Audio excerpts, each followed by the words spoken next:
I was invited by Doreen. Yeah. Thanks, Doreen, for the invitation.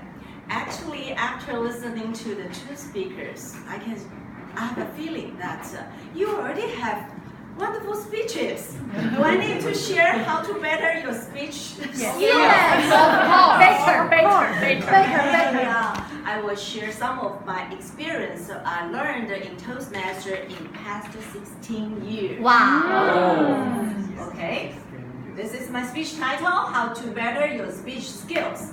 I will divide them into 3 parts: speech purpose and speech content, also your delivery skills. Because I only have 35 minutes, I cannot speak too much. I will try my best to give you more experiences that I've learned. Talking about the speech purposes is also about speech value.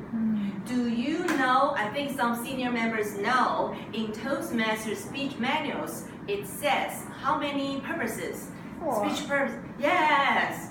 What are the 4 speech purposes we need to have? At least one in your speech.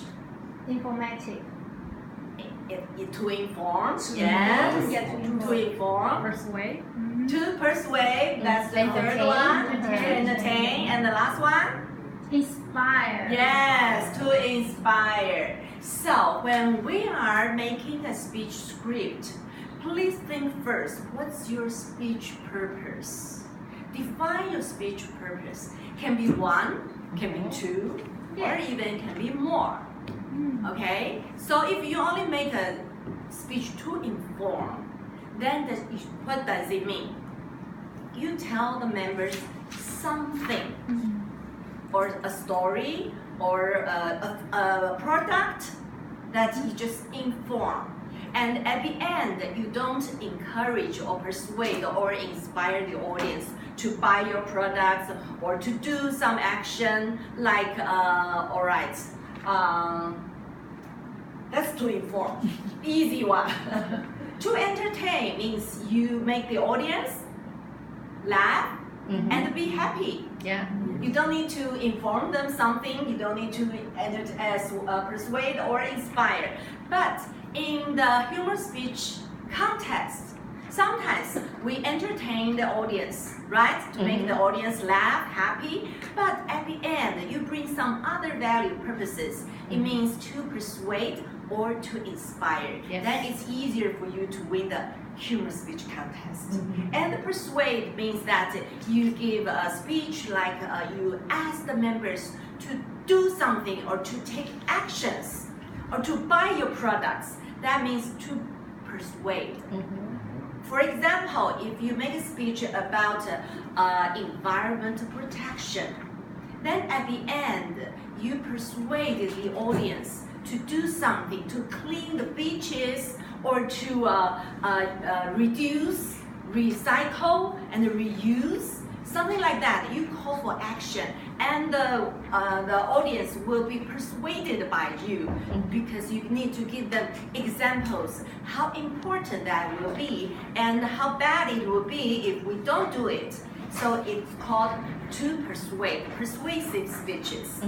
And to inspire, you tell your stories to the audience.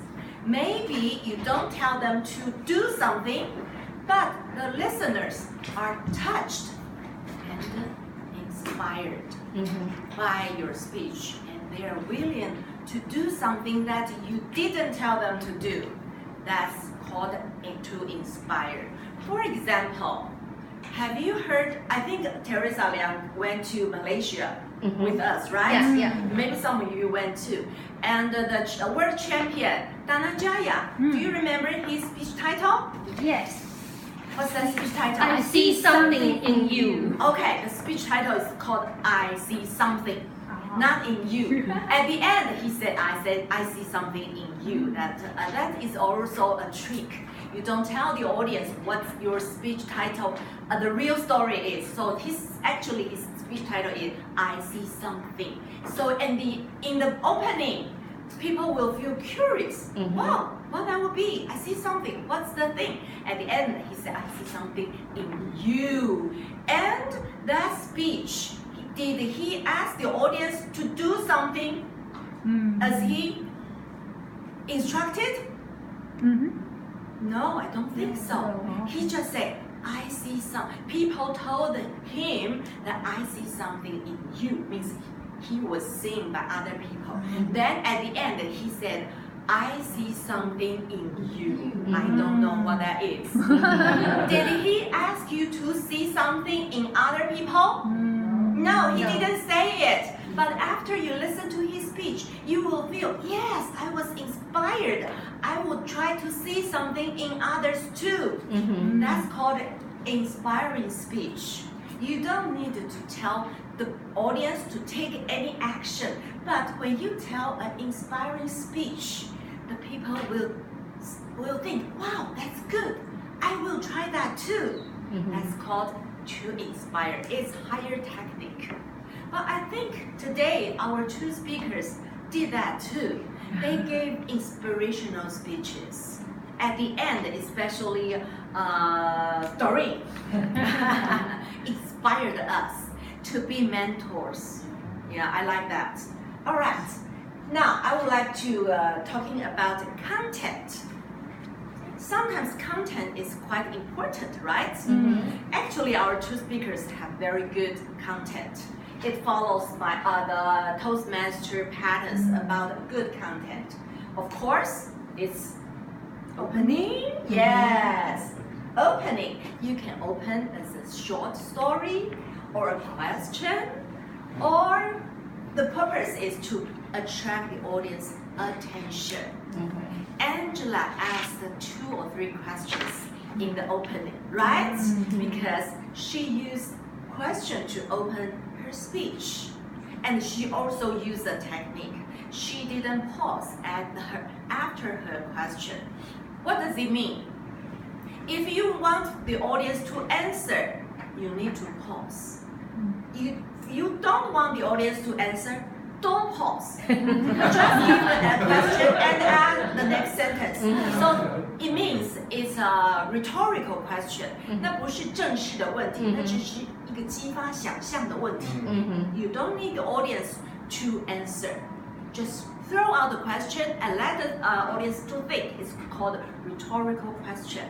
All right. Okay. And Doreen used what to open her speech? Story, yes, dialogue. Yes, Sarah told her, "Hi, Doreen, I'm your mentor. I would like to help you."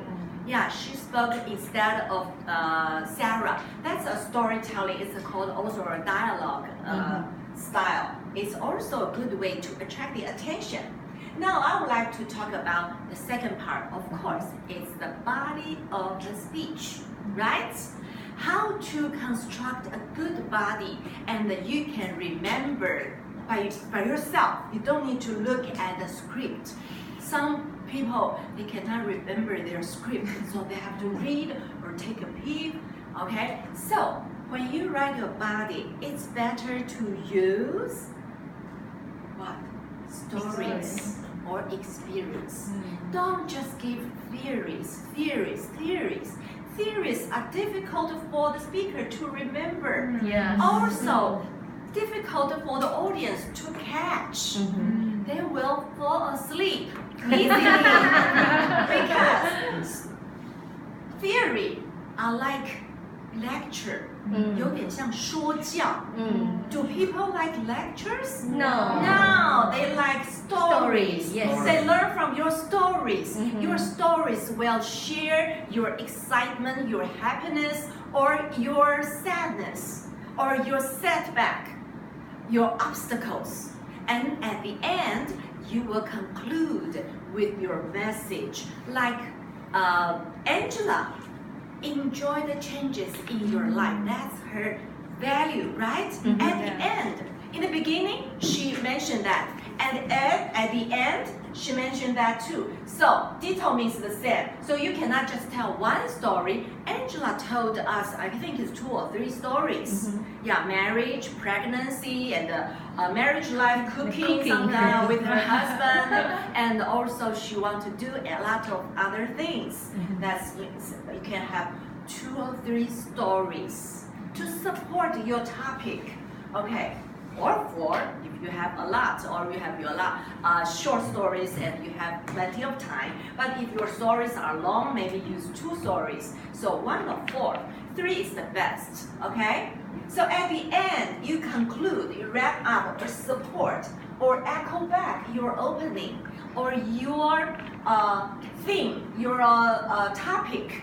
So you have to give a conclusion, or you call for action to ask the members to do something with you together, or to do the same thing that you ask them to do.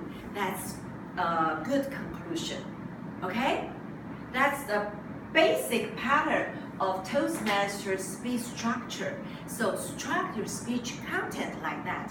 Opening, stories, in between the 3 stories, you can say a little things, 1 or 2 sentences or 3 sentences, short sentences to support your speech topic or your theme. And then you tell the second story, and then say something about the theme, and then the third story. And I don't think you have too much time. So at the end, you wrap up, conclude, and to emphasize your topic again. That will be a good structure, and also easy for yourself to remember what you are going to say. Just yesterday in Fluency Toastmaster, a new member was making her second speech. She was very fluent, but she read her script from the beginning to the end. And I listened carefully. She didn't have too much stories. She used theories like lectures, and also she used difficult quotations from foreign authors. It's good, but sometimes too smooth is not good. Pauses are important for the audience to catch up. Okay, so in the meantime, I would like to give suggestion to Angela. Your speech is very smooth. You didn't stop in anywhere, but I would like to suggest you to give more pauses in between your paragraphs. When we are writing an English article, in between paragraphs, sometimes we need a space line, right? But in speeches, how can you give the space line to tell the audience, I'm changing a paragraph? Pause. Yes, pause. You need a pause, maybe 1 or 2 seconds, or you move a little bit from here to here, 1 step. And that step will take you 1 or 2 seconds. And you tell another paragraph. So that the audience will easily understand that you are changing your paragraph and telling another paragraph. Okay, also you used 6 minutes, 10 seconds. I checked with a timer. So you still have about 1 minute. What about that 1 minute? You can use pauses. Yeah, so the audience will catch your speech more clearly. I'm pretty sure that you are very smooth, but remember, sometimes too smooth is not good. You need to speed up sometime, slower sometime, and the pauses sometimes. Okay, right. Now I'm going to continue my last part. Is called better delivery skills. Actually, I already mentioned pauses is also a kind of delivery skills. Okay, I have 4 parts. How to get rid of the script. Actually, I already mentioned. How to get rid of your script. Some new members cannot remember their own script. I was like that when I was the freshman in Toastmasters. The first year, the second year, I stick to my script. I was very stubborn. I have to follow every word in my script. So when I lost my line, I have to look, oh, what's that next one? Okay, but some senior members told me, don't try to look at script. If you don't remember, just jump to the next paragraph. But I said, how can I do that? I insist I have to complete my script. But after my C10, I think I can do it.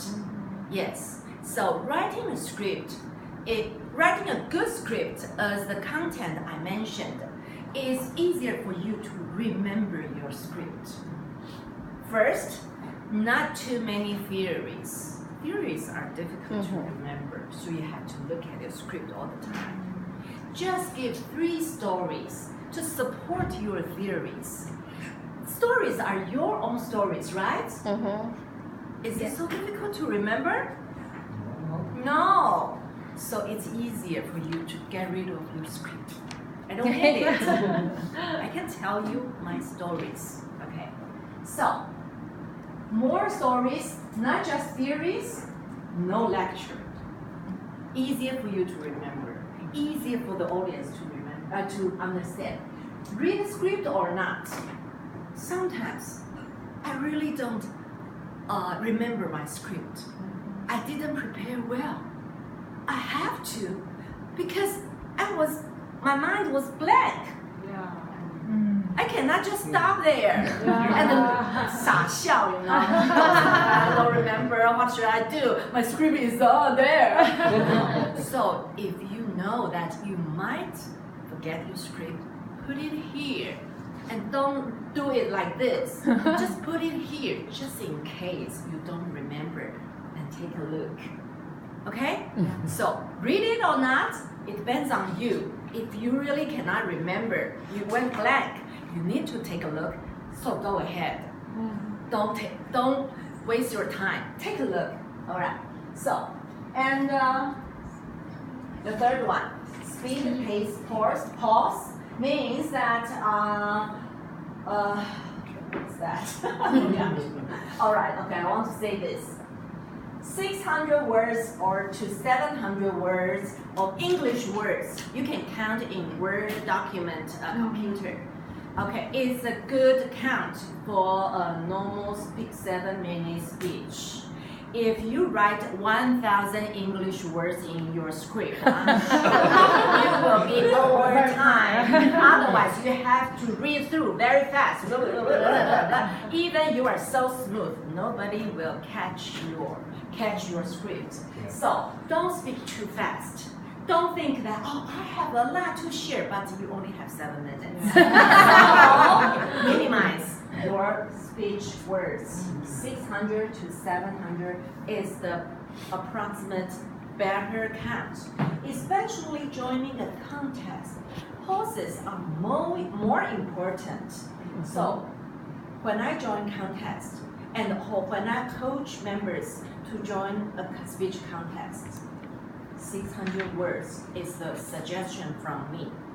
Okay, the best is 600 to 650 for a contest. All right, don't be greedy. Now, vocal variety. Emphasis, stress in each sentence. Some people, especially new members, but today our 2 senior members are really doing this in a great manner. Okay, some people just say a sentence very flat, so people cannot catch the importance of that sentence. So every sentence have at least 1 or 2 important words that you want to stress. Adjective or adverb are the more common emphasis that you would like to use. Like, okay, in Angela's speech, she said, I'm extremely happy. I'm extremely excited. She said that. But if I were you, I would say, I'm extremely excited. Because that's emphasis. More emphasis to match up your emotion. So people will get your emotion. Just emphasize those adjectives and adverbs. All right, emotion is also included in emphasis. But when we mention emotion, you have tone, speed, pitch, or volume to change. Especially a good speech, especially a context speech, you need to have vocal varieties, right? We learn the vocal variety. And vocal variety include your tone, your speed, your speaking speed, your pitch, high or low, or your volume, loud or low, okay? Tone means your emotion. You can be happy, angry, sad, excited, disgusted, something like that. How would you express yourself or the people in your speech? You might have a dialogue, right? So happy, how would you express your happiness? You have to have a smile. You have to have something happier, right? I'm very happy. You are sad. I'm very excited. Not I'm excited very at all. sad, you know. Sad. Something wrong, right? Yeah. I'm so excited. Oh, I'm so happy. I'm pregnant. Extremely excited. You need to do that. Your facial, your voice, also your body language, everything matches up. All right. Angry. Some people say, I'm so angry. Yeah. It's not real, right? Yeah. I'm so angry. Angry about Teresa Liang. She's so good. I'm jealous of him. Did you see my lips? Yeah. Disgusting. Oh, so dirty. Oh, my boyfriend is so stinky. Oh. So you have to use vocal varieties. Okay, disgusted, excited. My mom is sick. Okay, that's sad. You need to act it out, right? And the role play. In a role play, you will have gender, age, or what's that? It's okay. Gender means role play means two people. You're playing two people, right? Not only one person speaking. So you might have a boy and a girl. Then you have to make the difference of the voice, gender, and also age. You might have an old man and a kid, grandfather and a granddaughter. Emily, you are so little. You need to blah blah blah. Oh, Grandma. Something like that. You need to switch a little. Okay, means that you are speaking in Different roles. Yeah, in different roles. You have to move. You don't. So in that case, you don't need to say, "Oh, Grandpa said." Oh, Emily, you are so blah blah blah. And the granddaughter said, "Ah, Grandpa." So when you change the steps, the audience can tell immediately you're playing two people because you already changed one step. And also the facial, the voice, the gesture. Grandpa looking at granddaughter like this, and granddaughter. Okay? Do you know what I mean? Yes. You have to do that. All right. Age, the same. Gender means a husband and a wife maybe fighting. So you have to make up if Angela is telling us some quarrel between. Or maybe you don't have quarrel. I'm telling you, I have a big quarrel with my husband and. Teresa, oh, you go Toastmaster again. Oh, I like to go to Toastmasters because I can make a lot of friends. I can dress up. Okay, so you have to pretend the different gender, boys, man, and woman. Okay, to make the difference, so the audience can tell immediately. That's called the delivery skills. All right, number 3, facial expression, gesture, emotion. The same. Happy. So you will not say, "Oh, I'm very happy." Your hands are like this. Actually, this is not a good gesture for happy, right? I'm happy. I'm pregnant. I'm so excited. I got the first place of the speech contest. Too excited. Angry. So when you're angry, you will do that, right? That's a hand gesture. That's a hand gesture, all right? Gesture, facial. You, students, study more. Okay? Now, sad, everything. You have to think how to do the vocal variety, the gesture, everything. Suspicious. Okay, that girl likes my husband. Suspicious, arrogant. Okay. Body movement. I was telling you body movement on a stage for role play. Okay, 2 people are speaking, right?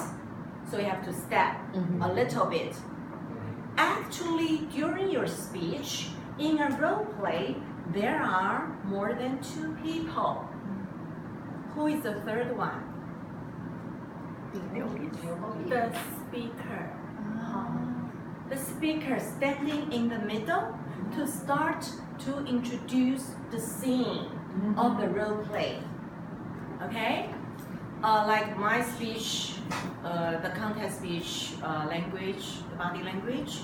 In the beginning, I said, instead of for myself, many years ago, I was having a job interview with my boss. I step aside. Miss Zhang, how many languages can you speak? Who's that? Boss.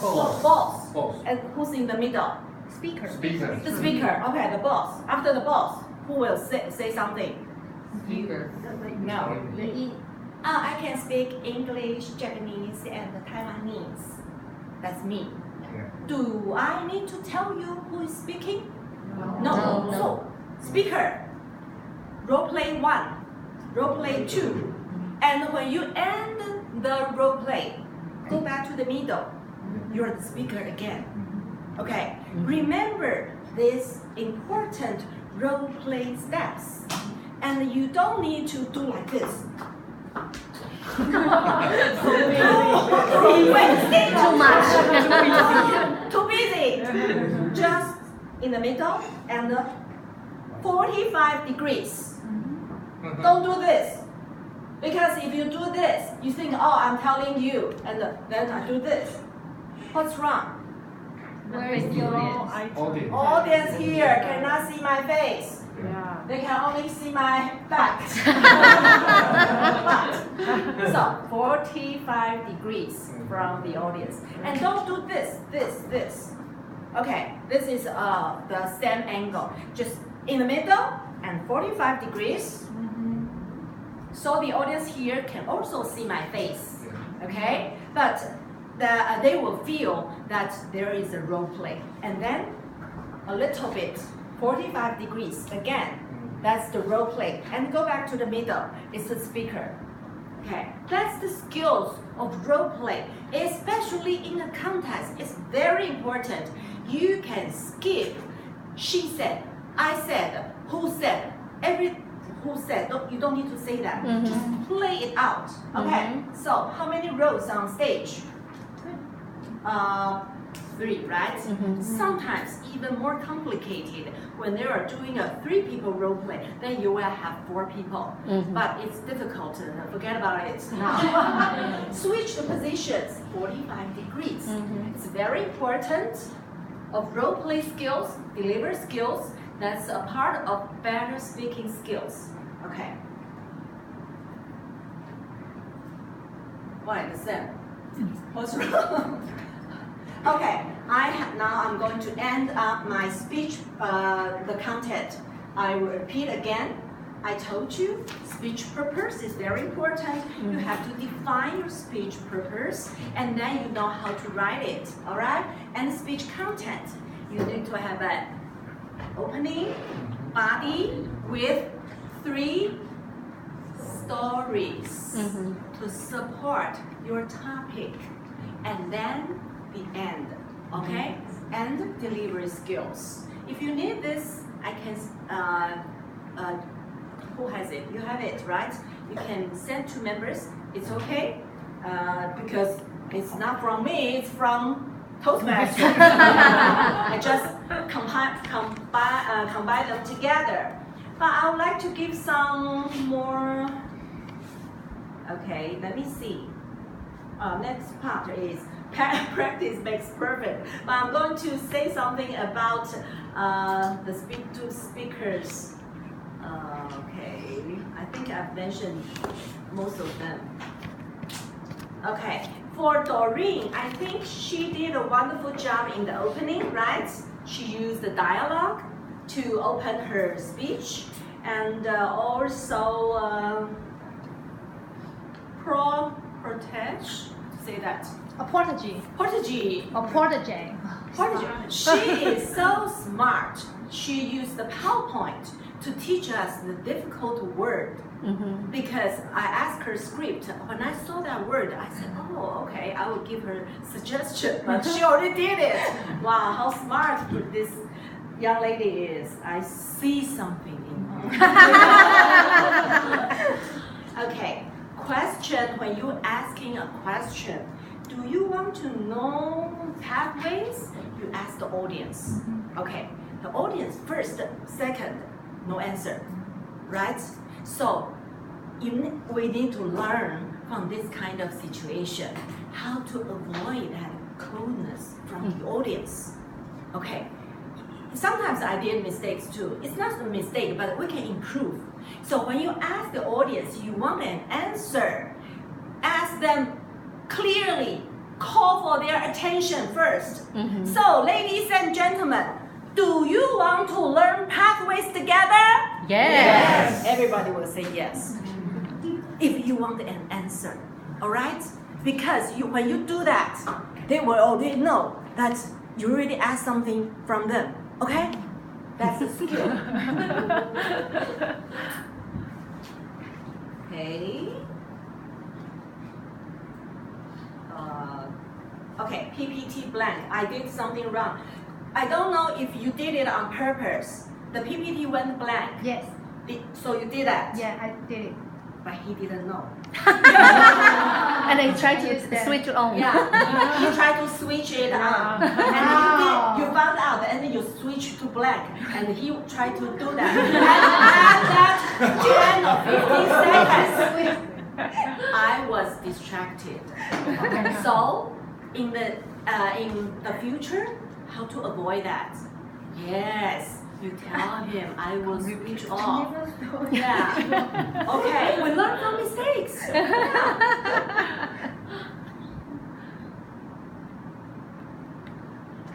As for applause, that's a good skill because they might get falling asleep. So, give me applause. I think that's a good way. Yeah, especially in your club, it's a good way. But in contest, don't do that. It's not a good skill. It means if you ask applause, it means you are not attractive. Yeah, so the judges won't like it. In the club, you can do that. Give me applause. Yeah, wake them up. Okay. Yes. And I think you did a good thing is about the difference of the two kinds of mentors. Okay. But if I were you, because when you show something, people will look at it. Make sure it is clear and won't distract the audience. When I saw it, you show one column. But if I were you, then I realized you have the third column. The third column, I will show the title first. Pathway mentors, club mentors. then people will understand, oh, you're talking about this one, and then you will show this one later. Because when you show the middle one, you think, oh, where is the club mentor? I thought I missed something, but eventually you showed it. Then I realized that's only tiny skill, but if I saw it, I will tell you. Overall, I think there are a lot of things to learn in Toastmasters, but I try my best to give you some suggestions. I hope that you can get something back and improve your speech skills in the future. Thank you.